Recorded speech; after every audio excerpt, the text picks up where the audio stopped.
I've got the 10 hottest prospects from spring training this week. Stay tuned.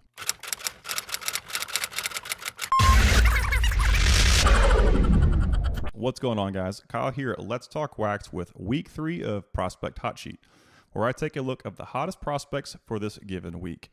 Now, in the past 3 episodes, we've been covering spring training, but that ends tomorrow. MLB opening day starts April 7th, and the upper minors begin play on April 8th. So we've got a really busy week, but I want to go back and look at what happened this past week with all the prospects. And a lot of guys got reassigned to AAA. Some guys got added to opening day rosters. A lot of exciting things happened this week, and I'm going to try to keep this series weekly, as I said before. So if you're interested in it, subscribe to my channel so you don't miss the videos. I'm going to tell you where you can find these prospects cards. And in the future, I think I'm going to start adding comps so you guys can kind of get a baseline of where their value is right now. I've also been working really hard and tirelessly on the 2022 Bowman prospect checklist breakdown. So I post all these breakdowns on my Patreon page, but I've only ever done autograph checklist breakdowns. But I'm going to start with just the full prospect checklist breakdowns now. So that's giving me like a 150 names to do these breakdowns for. I've been working on it for about, 2 weeks since the first edition checklist came out. So I've been super busy, and I'll try to bring you guys a lot of content from that list. I want to do some of the best break teams from that list. And, I'll always do my top, 20 players on that checklist. So look for all that content to come out in a week or two when I get that breakdown done. If you want to see the whole breakdown with every player on it, it's all in my Patreon page. I got a ton of exclusive stuff over there. Top 100 Bowman Chrome Autos, top 100 Bowman Chrome Autos under $50. And I've got breakdowns all the way back to 2019 with every Bowman release. So if you're looking for something exclusive, head over there. I've got a ton of stuff over there on my Patreon page. And if you're interested in that, check it out. If you want to subscribe to my channel, that'd be awesome too. It helps me out a lot. It gives me more money to buy cards my wife doesn't know about. So without further ado, let's kick into this video, week 3 of Prospect Hot Sheet. So this week, we've had some names that I've talked about before on the channel.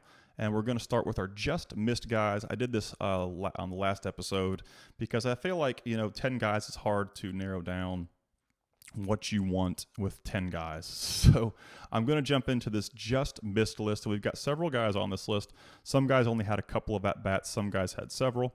But we're going to start with Michael Massey. Massey was on my list last week, and he was one of my sleeper prospects from several videos back. I think his autos were selling for like $5 or $10 a while ago, but he's put 2 back-to-back quality weeks in spring training. He was 2 for 5 with an RBI this past week. He plays elite defense at second base, and he's kind of sprung himself up on the prospect leaderboard in spring training this year. Next is Cal Raleigh, a catcher with the Seattle Mariners. He was 2 for 9 with a triple and 2 doubles. Not too often you see catchers nowadays legging out triples. C.J. Abrams, no surprise. He's been on this list. He was the headliner for, I think, my first video, week 1. And he was 4 for 11 with a double this week. Seth Beer makes his second appearance on Prospect Hot Sheet, with going 4 for 13 with a double, a catcher in the Arizona Diamondbacks organization. Colton Welker is making his debut with the Colorado Rockies. He was 3 for 5 with 4 ribbies. Andy Pages making his debut on the Just Miss sheet with the Dodgers. He's an outfielder. He went 2 for 3 with a double and an RBI. And our cover boy for the Just Missed is Spencer Torkelson with the Detroit Tigers. He had several things happen to him this week. He went 2 for 7 with a home run and 3 RBIs, and he was also added to the opening day roster for the Detroit Tigers. So Spencer Torkelson will make his big league debut in 2022. But I don't think anybody is surprised by that. So look for him to have a breakout season. He's probably going to be a Rookie of the Year candidate in the AL. So he's going to be a fun guy to watch. Big bat coming out of Detroit, Spencer Torkelson. If you don't know him, get to know his name. It's not easy to forget. So Spencer Torkelson's a guy you're going to want to watch with the Tigers this year. His teammate Riley Green is also actually on the top 10, but he suffered an injury, I think 2 days ago, so he's going to be delayed a little bit with his debut. Next is Pedro Pineda, one of the youngest players on this prospect hot sheet this week with the Oakland A's. And he went 1 for 2 in his first double. Ezekiel Duran is another Texas Rangers prospect, second baseman. You saw Josh Smith was on the cover last week, and he had a big week last week. And his pal Ezekiel Duran with the Rangers, second baseman, went 2 for 4 with the home run and an RBI this past week. So Texas is loaded with second base talent. They've got Angel Acuna, they've got Josh Smith, and they've got Ezekiel Duran. They've got a lot of second base prospects that are very close to making impact at the big league level. So maybe a good idea to trade one of those guys. Maybe not. Maybe it's a guy. I'd love to see Josh Smith go somewhere where he has a shot to play second base because Marcus Semion's really, really good. And last on our just miss sheet is Juan Yepes. He was at St. Louis Cardinals. I've talked about him before. I think he was a sleeper prospect, I want to say, in several videos back, or he might have been a daily viewer prospect back when I was doing that series in the offseason. But he was 2 for 4 with 2 doubles and 2 RBIs. So that's going to wrap up our just missed list. And I think I went really deep into the OPS category. I usually filter these guys by OPS, and then I see what they did within that OPS. So that's going to wrap up our just missed, and we're going to jump into the top 10. All right, we're going to start this week's top 10 with Garrett Mitchell from the Milwaukee Brewers. Mitchell's 23. He's an outfielder, and this week he was 3 for 4 with a double and an RBI. Now, last season in 2021, Mitchell hit .258 in Double-A with a 154 ISOP and a 26% K rate. And he is a guy who could really possibly get called up this year and have an impact with the Brewers, probably in the top or the back half of the order. He's a very athletic outfielder, and he's definitely got to watch in 2022. Next on our list is a big bat, Michael Toglia. Out of the Colorado Rockies, he's 23. He plays first base only, and he was 3 for 4 with a double and an RBI this week. Now, in Double-A this past season, he didn't hit too well. He hit .228, but he had a big ISOP. So he's definitely a power bat that is going to be locked at first base, but his ISOP was .217, and his K percentage was under 30 for a slugger. So I can live with those numbers. You know, slugger numbers are usually low average, high K rate, big ISOP. But, you know, he's following into the low average trend, but the K rate isn't that high for Double-A. Next on our list is, no surprise, Nick Gonzalez. Now, Nick Gonzalez broke out in the back half of 2021 last year in High A. He was 3 for 5 with 2 doubles and 2 RBIs. And this past season in High A, he hit .303, 262 ISOP, and a 27% K rate. Now, Nick Gonzalez has yet to really play a full season in Double-A, so I don't expect him to break camp with the team. I expect him to start back in Double-A into 2022 season, but I don't think it'll take very long for him to come up. And they actually, the Pirates actually optioned O'Neal Cruz, or reassigned him to Triple-A this past week too, which I don't think was a great move. But they've got 2 blockbusters down the minors right now, just waiting for a call-up. So next on our list is Alexander Canario. Now, on the card, he is a Giant, but on paper, he is a Cub. He was traded to the Cubs, and he's a 21-year-old outfield prospect. Now, back in 2020, when COVID was going on, Canario was getting a lot of attention because he has a big speed power projection, but his K numbers have been pretty bad in the last 2 years. His K percentages have been bad, and his strikeout to walk has been pretty bad. And I think it scared a lot of people away, but there's big juice in his bat if he can slow down his aggressiveness. He hit .230 this past season with a .201 ISOP and a 27% K rate in High A. And what people need to realize is that Canario is only 21 still. So he's got a ton of time to come back and make some adjustments at the plate and bring that speed power package to Chicago, because they've got a ton of young prospects as well. And last on our list of the top 5, or the bottom 5, is Bryson Stott, who was on our list last week with the Phillies. He's still competing with Didi Gregorius for a MLB spot with the shortstop position for the Phillies. His line this week was 7 for 13 with 2 doubles. Now, this past year in Triple-A, he hit .299 with a 187 ISOP and a very low K percentage. Stott is the real deal. I put a video out for a weekly viewer prospect of him saying that he could make a run for NL Rookie of the Year this year, and I still think that's a valid statement. So we're still waiting to see who's going to be the opening day shortstop for the Phillies, and I really think it could be Stott. So he's a guy to watch and keep an eye on when season starts on April 7th. So we're going to jump back into I'm going to go ahead and tell you that Mitchell was in 2020 draft. Sorry, I'll tell you where these cards are. Taglia was in 2019 draft. Nick Gonzalez was in 2020 Bowman draft. Alexander Canario was in 2019 Bowman Chrome. And Bryson Stott was in 2019 Bowman draft. So if you guys are ripping, if you guys are doing breaks, there's where you can find those cards. Now we're going to go ahead and jump into our top 5. All right, so we're going to start our top 5 off with Jeremy Pena with the Houston Astros. You know, Correa went to the Twins. There's no shortstop in Houston, and Jeremy Pena looks to be the guy. He's 24. He was 4 for 10 this past week, and I think yesterday he hit 2 home runs. One of them left in a hurry. He hit a double and 7 RBIs this past week. In AAA, he only played about half the season, but he hit .297 with a .282 ISOP and a 25% K rate. Now, like Canario, Pena was very aggressive this past year, and his strikeout to walk ratio was not very good. But right now, it's just going to depend on how much contact he can make to whether he can get to his power or not, because his power kind of came out of nowhere.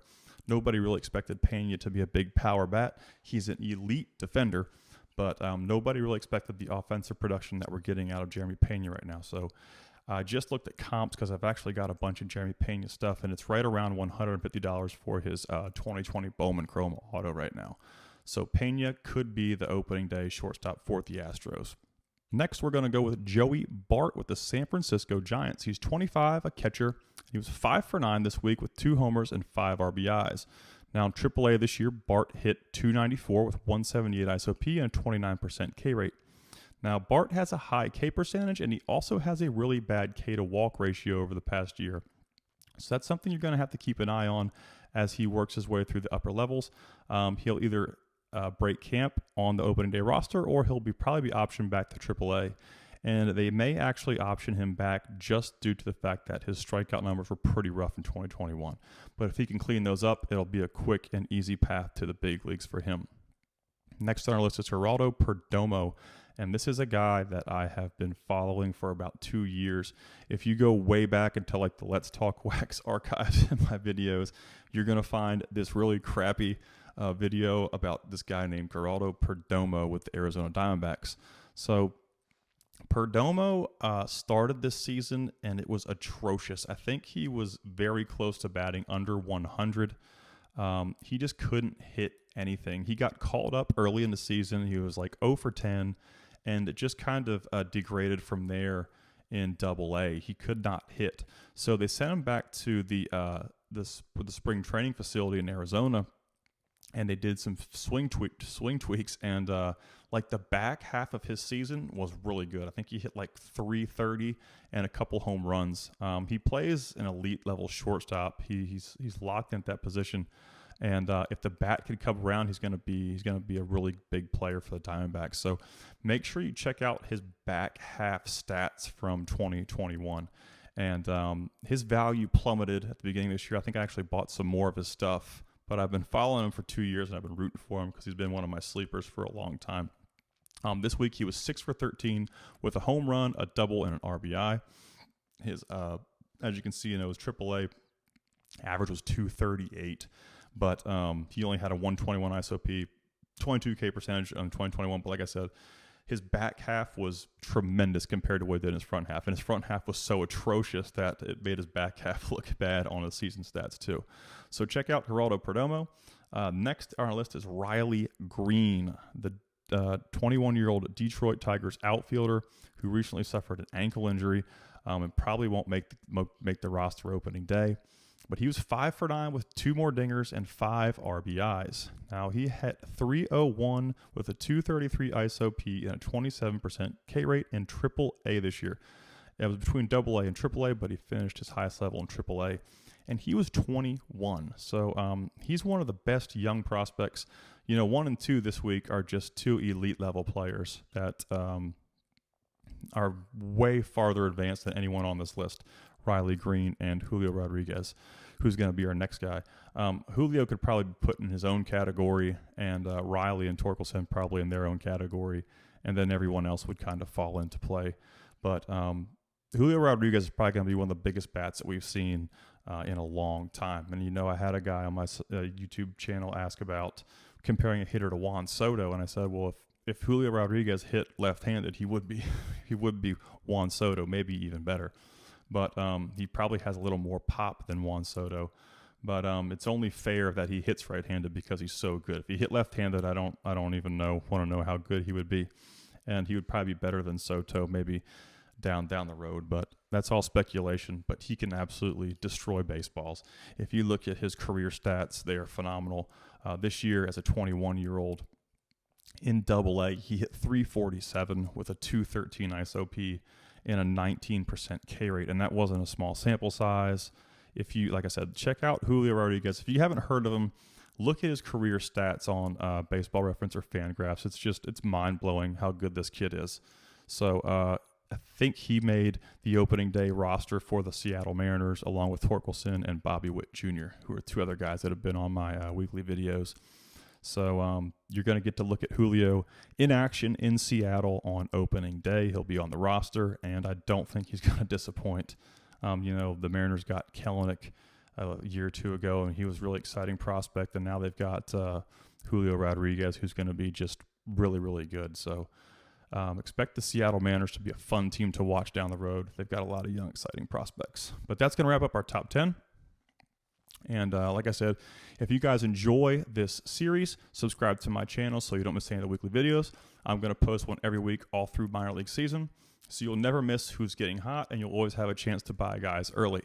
And I also talked about my Patreon page. If you guys want to head there and check that out, I've got a ton of exclusive content, breakdowns from 2019, very Bowman release since 2019, and I'm working on posting my 2022 Bowman prospect list. I should have that up at the Patreon this week as well. I've still got like 15 names, and I've grinded out like 70 already. I'm up to 10 pages on my on my spreadsheet, just trying to break all these guys down and write them up accurately so you guys have all that information. But head over there if you want to check out some exclusive content. If not, I appreciate all the guys who are on my Patreon. We're up to about 40 members right now, and we have an exclusive Discord chat server, which is really cool. And I appreciate the support you guys give me. I hope the content's worth the value, worth the money. So thanks for the views. Thanks for the patronism. And I'll catch you guys on the next episode.